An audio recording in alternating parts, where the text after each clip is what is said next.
Guys, jumpa lagi dengan Mang Bob di channel yang tidak berguna, di tontonan yang tidak bermanfaat. Jangan di like, jangan di subscribe, meakeun waktu maneh. Jadi kieu kami aya narasumber seorang legend, legend straight edge di Bandung. Siapa lagi? Baheula mah bena teh Complete Control, Mang Daniel. Yeah. What's up, everybody? Yeah. Mau diinterview sama Bob. Jadi gitu, Bray. Kami datang jauh-jauh, macet. Dibonceng ku gitaris Legenda oge. tanpa stripe dan gitaris dah tengil, gitaris tengil dibonceng ka dieu. Gitaris Taramandi. 2 tahun karek mandi. 2 tahun anjir. Yo, langsung aja kita silaturahmi dengan Kang Daniel, sang legenda hidup, legenda hidup hardcore di Bandung, band underground di Bandung. Beliau, sosok beliau. Lanjut.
Lanjut ke perkenalan. Siapa yang gak kenal, gak sayang. Ini dia, Mang Daniel, silahkan. Halo, saya Daniel. Saya mantan vokalisnya Complete Control. Sekarang udah enggak tentunya. Saya sekarang punya band namanya Far Away sama Kliwon. Juga saya di Halte juga, band Halte. Paling udah itu aja ya perkenalannya. Dan juga saya adalah seorang ayah dari 2 anak, Gika sama Mika. Udah, paling gitu ya. Apalagi Bob? Oke, kita langsung ke pertanyaan ya, seorang ayah. Dari legenda dulu. Brother, kemana aja? Jarang turun ke jalan. Iya. Rekan-rekan di jalan kangen. Lu mah sosok legenda lah. Di Bandung mah udah senior lah. Kunaon Mang Bob datang ke dia karena ia senior, bray. Mun umak senior oke, kami pasti datang. Gitu. Wawancara. Pertanyaan tadi teh, seorang ayah ya, dari 2 anak.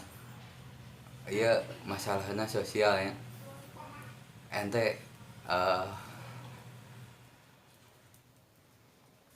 boga budak, kami boga budak. Teu boga kuota kudu sakola.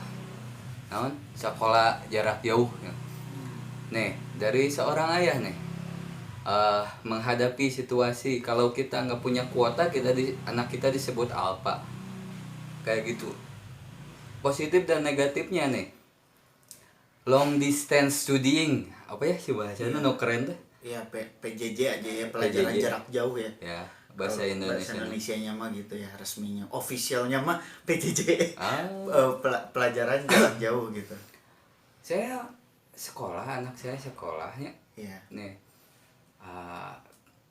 terus terang ku saya disuruh absen selama pandemi ini geus tong sekolah. Karena naon percuma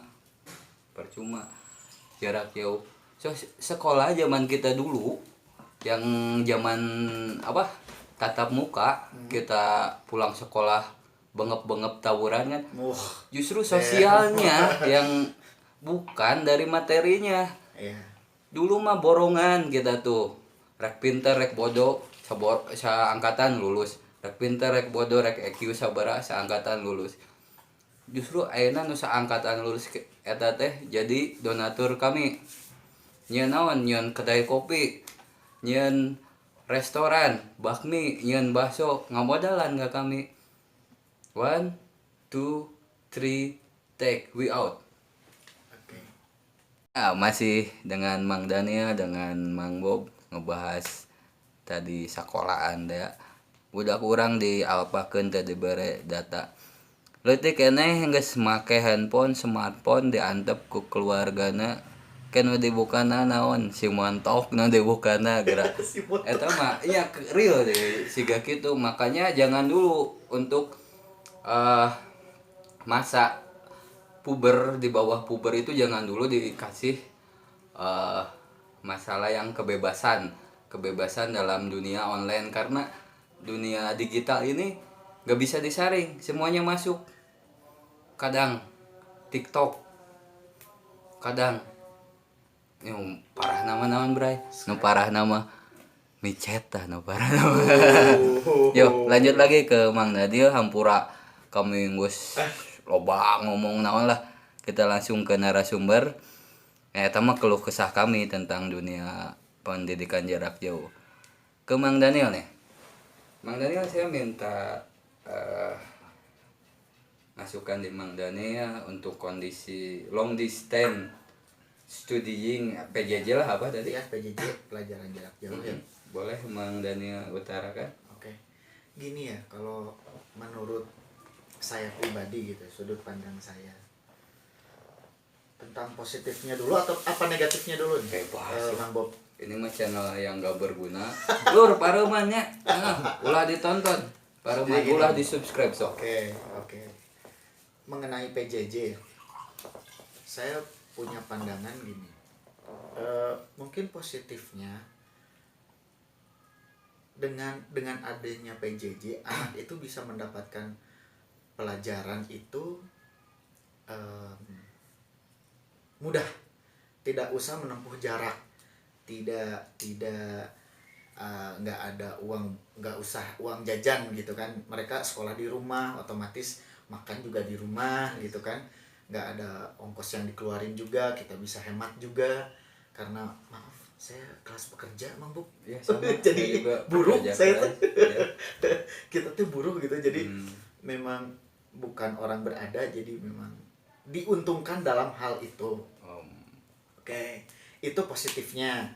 Tapi negatifnya pasti ada, yaitu side effect-nya sama guru yang nggak dipekerjakan lagi gitu kan. Yes. Dianya bukan gak dipekerjakan, maksudnya dia tetap ngasih mentor, cuman kayaknya ini aja, maksudnya apa, gurunya jadi nggak punya aktivitas lagi gitu, nggak keluar lagi, nggak ngajar lagi, nggak interaksi secara interaksinya cuman via Zoom kan, Zoom class gitu. Cuman yang saya harapkan dari sekolah itu ada interaksi antara murid dan guru itu dua arah, dan murid tuh bisa langsung tatap muka, nggak melalui Zoom atau apalah, Google Class lah atau apa. seperti layaknya dulu kita sekolah aja gitu, Bob.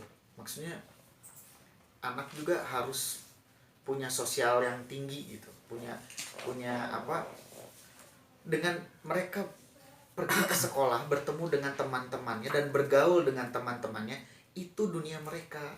Itu yang harus mereka pelajari. Di situ mereka belajar cara menghadapi situasi sosial dalam skup kecil, yaitu sekolah. Nanti dari situ mereka berkembang dengan sendirinya, sudah punya bekal bekal apa, pengetahuan sosial, cara bersosialisasi di sekolah dengan skup kecil. Dengan bekal itu dia punya, bisa mengaplikasikannya di dunia yang lebih besar nantinya. Jadi dunia mereka tuh nggak cukup dengan gadget. Dunia mereka tuh harusnya wide, lebar, besar. Dengan bermain, berinteraksi dengan teman mereka, hidup mereka bisa lebih berwarna, bisa lebih punya arti, meaning gitu loh, punya hal yang bisa diingat di hari besarnya nanti mereka gitu, yang sudah besar atau nanti beranjak dewasa, tua. Ada cerita yang bisa diceritakan ketika mereka masih jenjang sekolah, dengan interaksi itu, bukan dengan gadget gitu. Wah, panjang lebar ya. Iya. Itu curhatan seorang ayah deh. Panjang lebar. Soalnya gini, Bob, prihatin juga, maaf ya sedikit lagi ya. Boleh. Saya lihat anak saya Gika nih utamanya ya, kan karena Gika sekarang 1 SMP nih. Ketika mereka main gitu, mereka main ke sini. Kebetulan saya kan pasang wifi di rumah ya. Mereka sering belajar bareng di sini gitu. Sesudah belajar, dulu saya main layangan lah. Bob juga gitulah. Yes. Main kelereng lah. Yes. Ngelepek japati. Ada yang ngerti ngelepek japati? Semua. Bah. Budak zaman saya semua. Main. Pokoknya main yang sifatnya berinteraksi. Nah, mereka tuh, saya prihatinnya gini, ketika selesai belajar, mereka lanjut dengan gadgetnya gitu. Dan misalkan ada berlima, dan berlima itu tuh hanya memandang gadget, bukan saling berinteraksi atau apalah gitu, yang membuat mereka menggerakkan tubuh, mengeluarkan bahasa tubuh gitu, mengolah dirinya, berpola pikir gimana sih nih saya tuh memanage diri agar bisa berteman dengan baik gitu. Nah, itu teh nggak ada di mereka tuh yang saya lihat ya. Nggak ada. Makanya saya tuh agak prihatin gitu. Kadang saya ke Gika juga, kadang, Gika, ayo dong main di luar. Bukannya nggak mau diganggu di rumah, enggak. Cuman maksud saya biar mereka tuh berinteraksi gitu di luar. Ternyata di luar main gadget lagi. Aduh. Yes. Mabar kayaknya. Mabar gitu. Ya udah, gitu aja sih. Dulu nih. Pas saya jam istirahat sekolah ya. Iya. Saya kebetulan punya papan skateboard. Kebetulan. Hangus brother. Yes. Hangus brother. Zaman taman lalu lintas. Oh, TL iya tuh. Zaman waktu itu yang jadi sekarang apa sih? Dulu skatepark cuman taman lalu lintas aja sama Hobbies. Di Hobbies ya, Hobbies di Jalan Tera itu loh. Ya, tahu Jalan Tera. Ya, Kita acan veteran kan aya iya. Jalan Tera. Jadi kieu, Bray, untuk curhatan seorang ayah tadi tentang masalah pendidikan jarak jauh, poin teh geus katangkep kan. Untuk materi mah bagus. Tapi untuk sosial, kita makhluk sosial, Bray. Kita perlu interaksi. Itu Nggak perlu ente boga HP-nya. Kieu ku kami bere contoh. Mogok di jalan, beak bensin, rek di step ku HP. Bray, sosialis itu perlu. Kenapa perlu? Kita makhluk sosial, kita manusia, kita Gak bisa membutuhkan. sendiri. Gak bisa sendiri. nggak bisa sendiri. Mana yang mau direct dikubur ku handphone? No, No man. Ya, kita bahas lagi masalah saya istirahat main skateboard. Ke Om Daniel. Iya. Om Daniel zaman dulu kan saya lihat pernah main papan ya? Iya, iya. Pernah.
Oh, sip.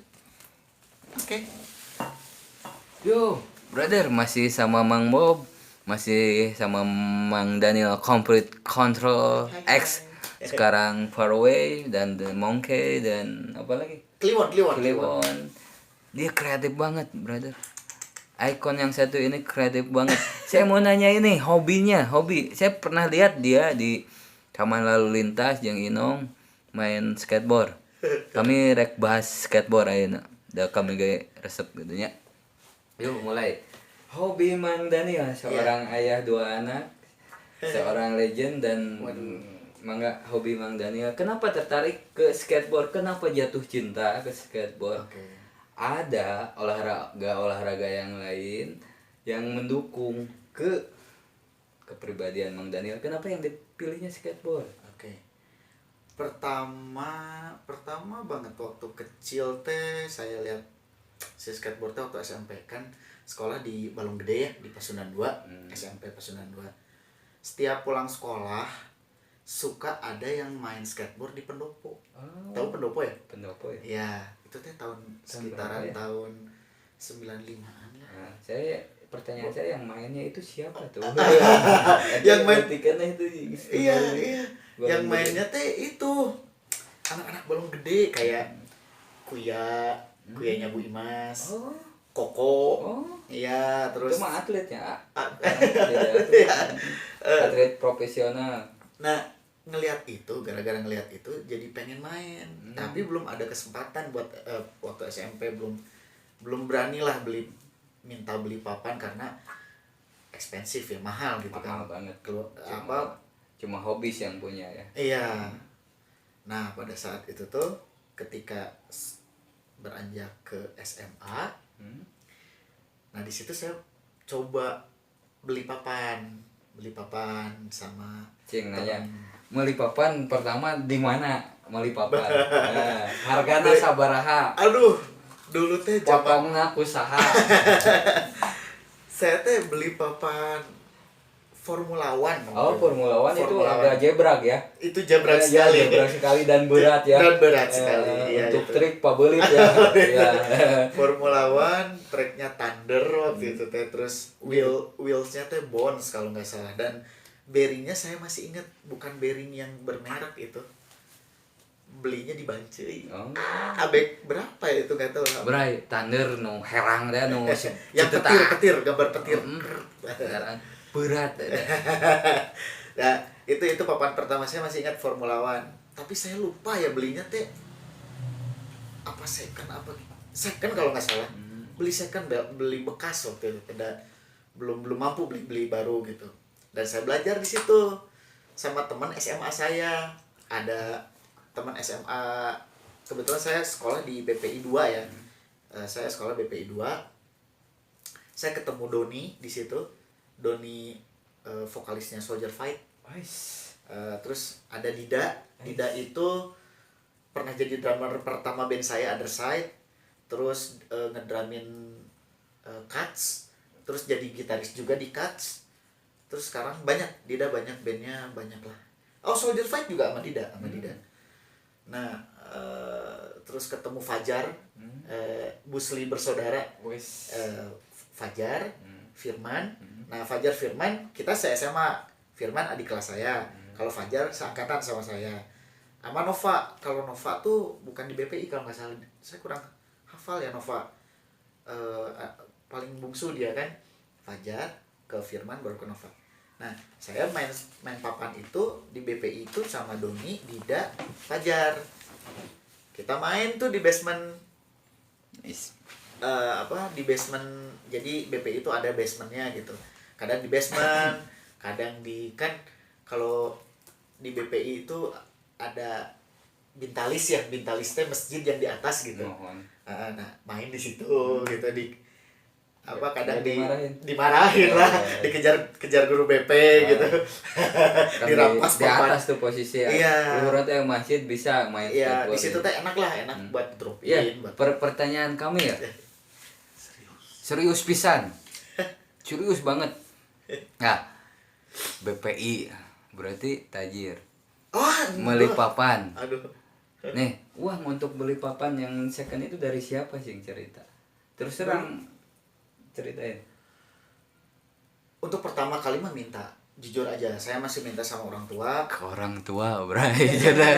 Saya masih minta beneran, udah masih sekolah, belum punya penghasilan gitu kan.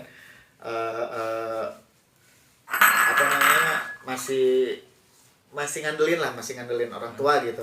Entah itu beli papannya, entah itu beli tracknya, beli bannya, masih ngandelin orang tua gitu. Jadi dan itu teh berlangsung sampai selama saya bersekolah lah. Ya, sampai saya lulus. Nah, kesananya saya beli papan baru tuh pas saya kerja di Planet Surf. Nyebut nama toko nggak apa-apa ya? Nggak apa-apa. Oh, nggak apa-apa, bebas ya? Ya channel Mang Bob mah nggak berguna. Ulang lagi geus paruman. Ya. Penting ya mah. Ya, jadi saya pertama beli papan itu enggak, bukan. Oh iya. Waktu kerja di Planet Surf dengan gaji pertama saya beli papan baru. Oh, bahagia. Iya, jadi lain nih. Di cut. Bukan dari orang tua, jadi hasil gaji pertama dibeliin papan. Gak tahu pembelaan, gak tahu apa ini. Cuma keterangan yang mau tangkap gitu. Gaji pertama dibeliin papan, dia enjoy di papan. Pertanyaan saya lanjut ke season berikutnya. Masalah trik-trik yang dikuasai selama pembelian papan dari hasil gaji itu yang kecewa tuh umak beli papan di hasil gaji teh. Kecewa tuh trik nuku umak kuasai nepi ka ayeuna naon? Oh, kalau sampai sekarang mah Bob kayaknya mah udah sekarang mah gogolosoran aja lah. Maksudnya teh kan sempat berhenti Bob. Jadi pas sesudah saya kerja di Planet Surf tuh saya pernah magang, jadi karyawan magang gitu ya sifatnya teh. Jadi gajinya nggak kayak di PLN. Nah, di situ saya berhenti karena kerjanya lumayan menyita waktu dan capek gitu ya waktu di PLN. Ya memang kerja di office-nya, di administrasinya, cuman ngerjain kerjaan orang lain yang gak ke-handle sama saya, terus saya mesti lembur, jadi nggak ada waktu main papan. Nah di situ saya berhenti, Bob. Jadi kalau berbicara trik yang dikuasai dari SMA sampai saya beli papan baru, itu hanya sedikit, Bob. Hanya kickflip ya. Saya bisa kick oli udah ya pasti lah ya, karena memang kewajiban seorang skateboarder tuh bisa oli gitu. Oli yang baik bisa mengangkat kastamu. Oli yang baik itu, ya. Itu. Oli yang baik itu yang ngepop. Oli yang ngepop yang yang gitu. yang belakangnya juga ngangkat, itu yang baik. Nah, saya ya yang dikuasai paling kickflip. Kalau di railnya board slide, soft it. Saya bisa crooks dulu. Ya. Dengan yang herang dah dengan papan galabagnya. Bisa crooks gitu ya. Itu juga udah alhamdulillah saya bisa seperti itu juga, udah sebuah prestasi dulu. Karena zaman saya main, zaman Bob main juga mungkin mempelajari satu trik tuh kita belajar sama orang lain yang udah bisa, bukan kalau sekarang kan tinggal YouTube kan, tinggal klik gitu. Yes, klik Tony Stark. Tony Stark mah Iron Man. Iron Man dong. Tony Hawk ya itu Iron Man. Jadi untuk informasi basic aja sekarang udah bisa gitu, udah gampang banget. Kamu tinggal klik aja trik yang kamu mau. Kamu mau triknya apa? Itu gampang sekali. Kalau dulu punya kopian 411 aja udah bahagia sekali. Dan itu pun bajakan. Dan itu pun bajak. Jadi dulu mah bukan VCD ya, apalagi DVD, bukan DVD, bukan VCD, bukan Laserdisc. Tapi zaman saya nonton itu Betamax, video yang kotak. Kalau kalian tahu, videonya kotak gede. Playernya juga gedenya sealaihim juga gitu. Itu namanya Sony Betamax. Nah, orang-orang yang punya player itu zaman itu adalah orang yang kaya ya, Bob. Yes. Benar gak sih? Nih, untuk Betamax nih, kurang gambarkan apa tip teh. Aya pita, aya piringan. Nah, itu. Nah, Betamax lebih gedenya. Lebih gede. Nah, pitanya bisa segede solatip, bro. Nah, itu kayak lakbat. Betamax. Nah, itu tapi itu bersejarah sekali. Bersejarah. Apa? Bisa melihat video pemain pro di Amerika sana itu hanya di Betamax, nggak ada yang lain. Belum ada internet. Dan yang punya itu wakil rakyat yang punya. Iya, pasti bapaknya pejabat ya, Bob. Pasti bapaknya pejabat itu. Saya pernah ngalamin seperti itu. Kumpul pen bray rek ngarewin teh kumpul pen diputer lah. Ngarewin style deui. Bener. Guys, kami orang skip weh masalah hobi skate, masalah eta mah punya sejarah sendiri. Cuma untuk sosialis kan seperti itu, Kang. Kita enjoy, kita ngelakuin hobi sesama pecinta skateboard kan enjoy, sampai keringatan, sampai nggak pulang malam, sampai dimarahin. Itu candunya di sana gitu. Next ke pertanyaan selanjutnya, kenapa Mang Bob mewawancara Mang Daniel? Kenapa? Karena beliau seorang legend. Ya Allah. Beliau adalah legenda hidup. Tidak. Nah, sebelum saya mengulas masalah band beliau, tahu kan band beliau di era 90-an Saparua jeung kami nongkrong meuli mimi di taman, apal kan. Kita kupas tuntas masalah bandnya. Nah, sebelum itu saya kasih lihat video beliau lagi scream, lagi jingkrak-jingkrak. Ada yang kangen nggak? 1, 2, 3, simak videonya.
Meski sejuta orang kemauan kami.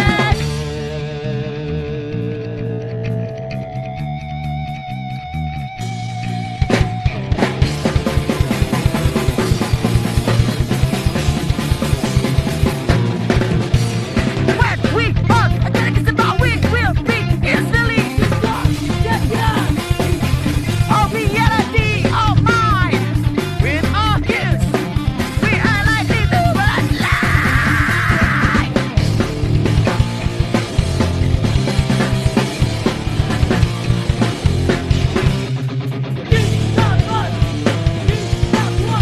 Kami belajar dari yang terbaik.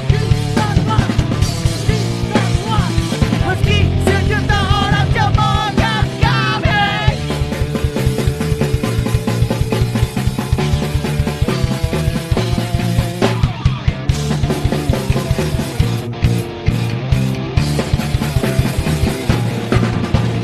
Inilah pola pikir kami patuhi bagi diri sendiri. Coba menjadi yang dihormati, sosok yang berilmu padi. Yeah!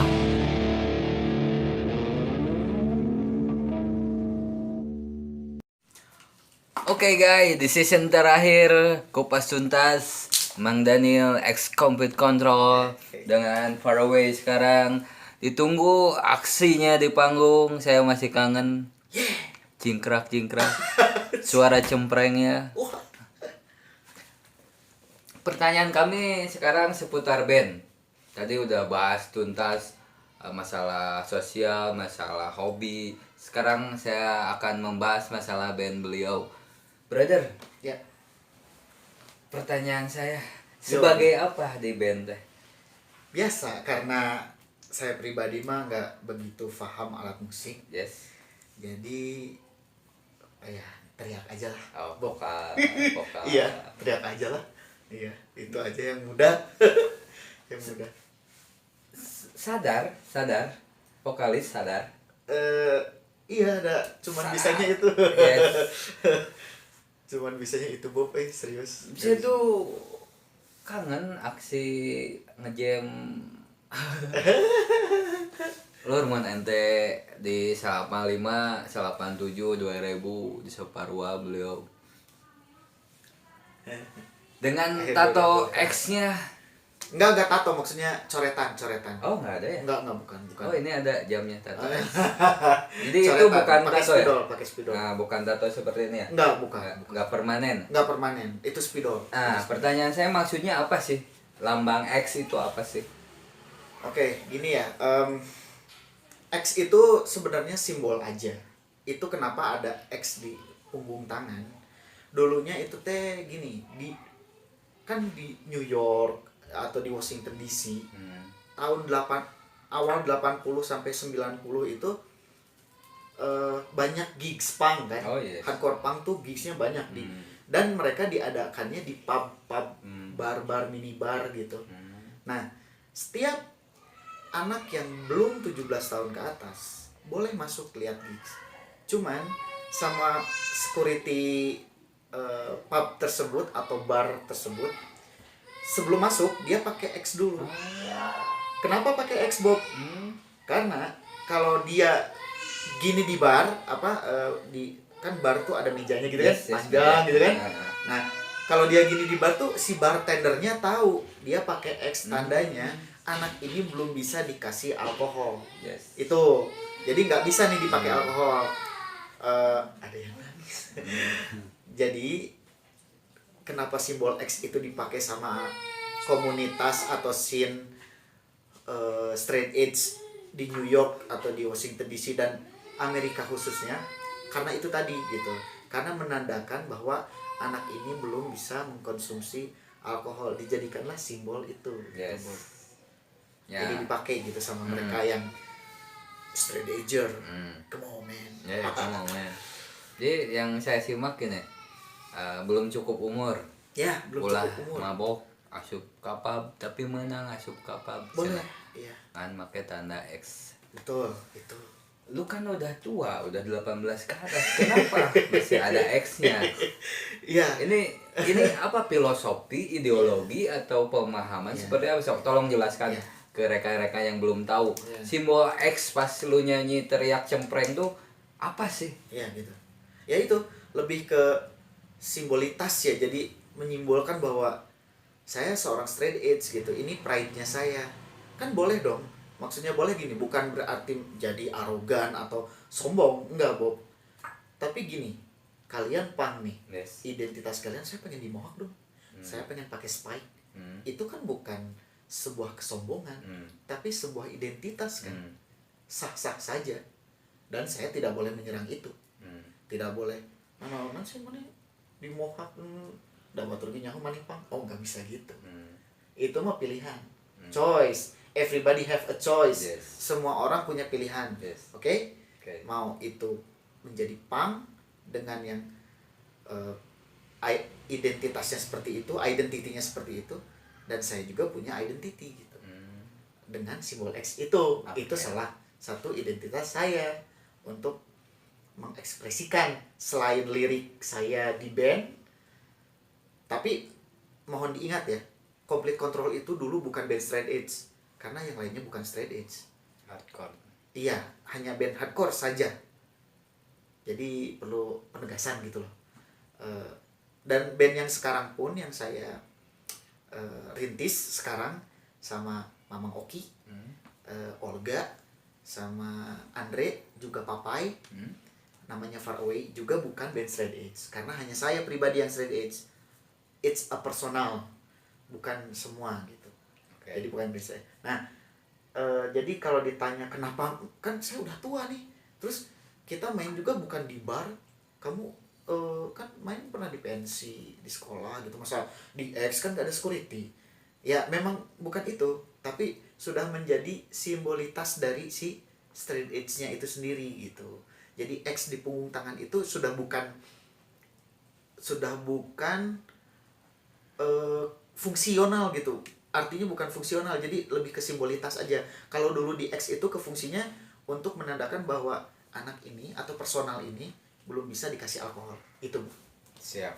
Itu. Terima kasih penjelasannya ya. Iya, Bu. Sangat Sama-sama. masuk. Sama-sama. Jadi mun ente nyanyi ningali simbol X eta tong diserang, ulah diserang. Mun rek nyerang, mun ente nyerang no X, kami make emblem, ente serang kami oge. Siga gitu. Jadi intinya ieu pemahaman, Bray.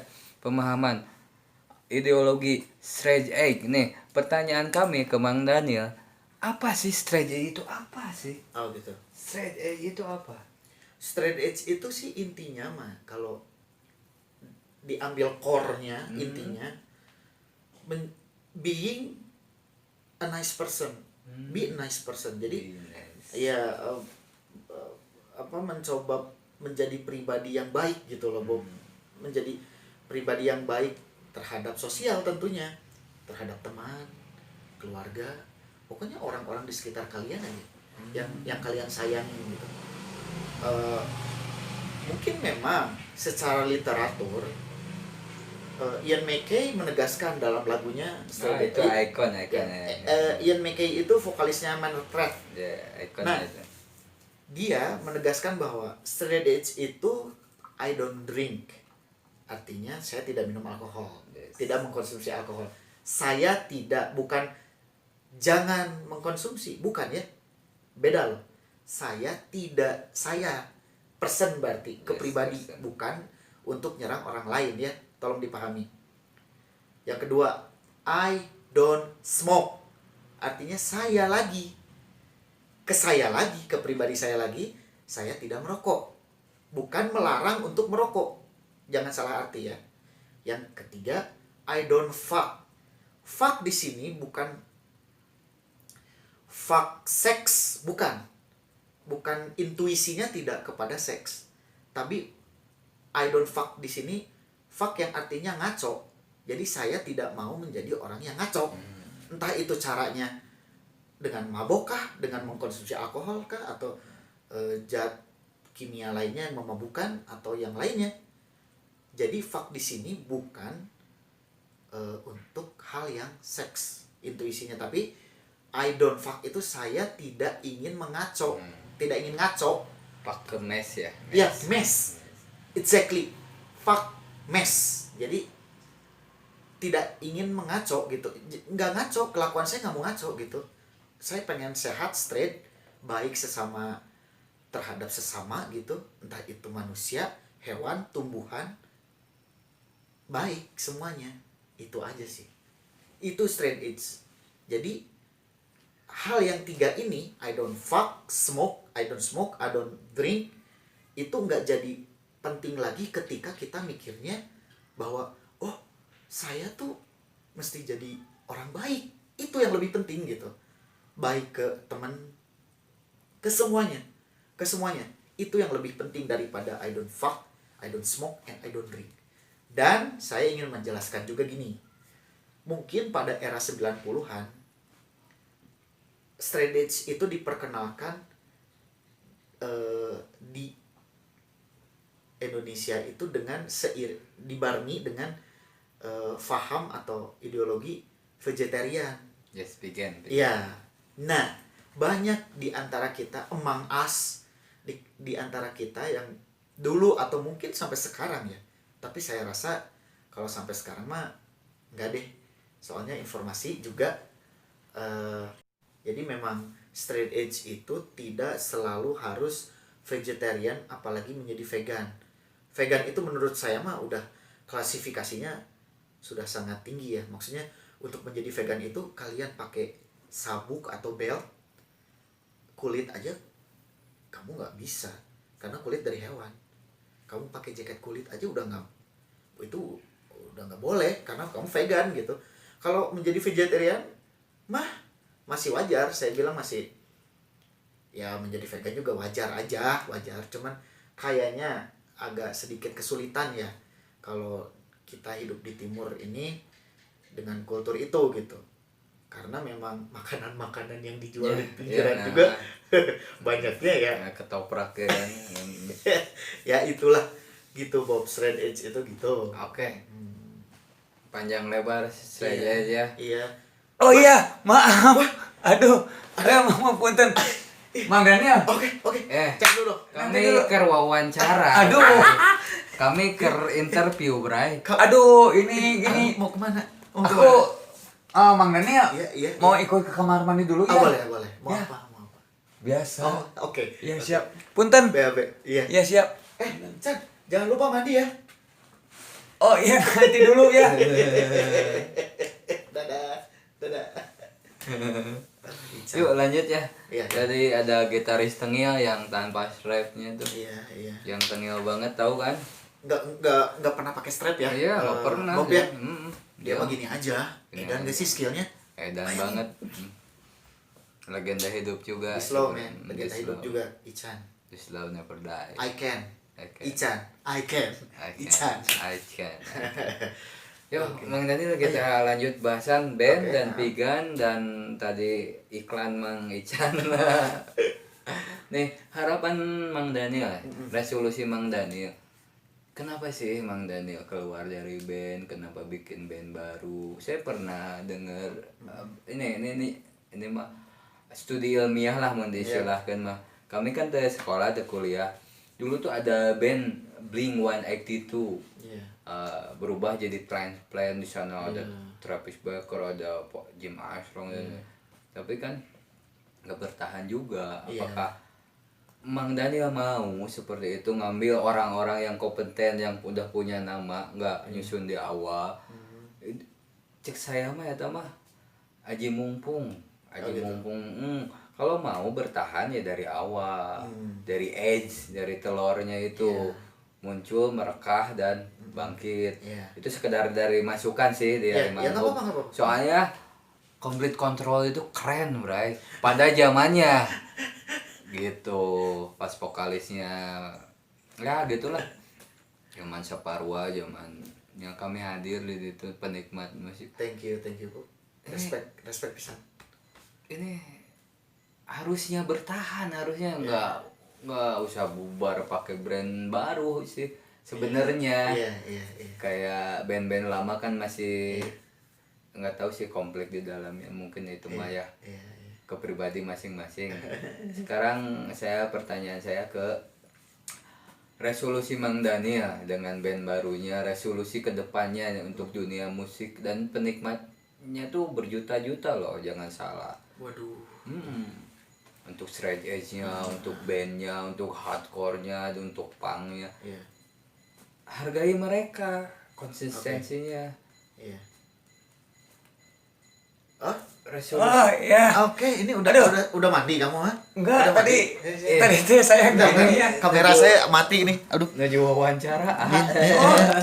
Ya gimana sih? Aduh, bentar. Saya kameranya mati nih, aduh. Oke. Oh, ini lagi wawancara. Iya. Iya, tadi teh saya teh ini ya. Oke. Kan saya teh tadi kesini ngelewat ya. Iya. Dari mana? Kamu teh dari mana sih? Saya teh dari tadi. Dari tadi ya. Dari tadi di luar. Aduh, gimana kan nggak masuk? Ini kan tadi saya ada yang suara nangis itu ya. Iya. Itu teh saya kan tahu sendiri. Oh, iseng. Iseng. Oh, Jadi, iseng. Iseng, ada- Bob. Iseng, aduh. ada anak Everybody, Ichan di slow, brother Ya. in the house, What's Ichan di Ya, slow. saya berkunjung ke rumahnya. Ngilu kacai, Bang Daniel. brother, hayang modal, brother, ngilu kacai. Yuk lanjut, Pak. Jadi teh kan yang suara nangis ya. Iya. Tadi kan ada Diciwit kali ya, diciwit ya. Ya, mas saya mah cuma disintrek. Disintrek. Disintrek. Kamu minta jajan, emang saya bapak kamu apa? Oh, malak. Ya suarana asup. Iya, malak ternyata. Iya, ternyata dia salah malak sama saya. Malak sama iya. anak kecil. Ya kan saya tadinya mau ngasih uang teh, gopek mau Ya, ya. ngalungkeun. Sebelum obrolan Pak Belit, saya tutup aja ya. Untuk rekan-rekan yang penasaran sama Mang Daniel, sekarang Parway dulunya Complete Control, boleh saya buka season kedua. Kalau ada pertanyaan dari rekan yang seumuran satu perjuangan di jalan, pasti kenal beliau. The Humble Mang Daniel. Masih berlanjut. Nggak suara tutup. Oke, masih berlanjut. Nanti berlanjut ya nanti. Kita bikin kedua. season kedua. Untuk kedepannya saya mau ke Jakarta, ntar lah saya kasih review, kayak saya kasih bocoran. Simak aja, jangan ditonton, jangan di Makasih ya. subscribe. Makasih Bob udah. Ya, terima kasih ya buat Bang Daniel ya. Oke. Sehat semua. Sehat semua. Tetap semangat, sehat selalu, jangan lupa bahagia. Sukses channelnya, oke? Amin. Kalau kata dia nggak usah subscribe, man. Seru.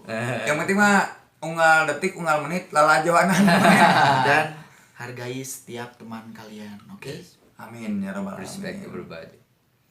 Ciao. Ciao. Peace out. We out.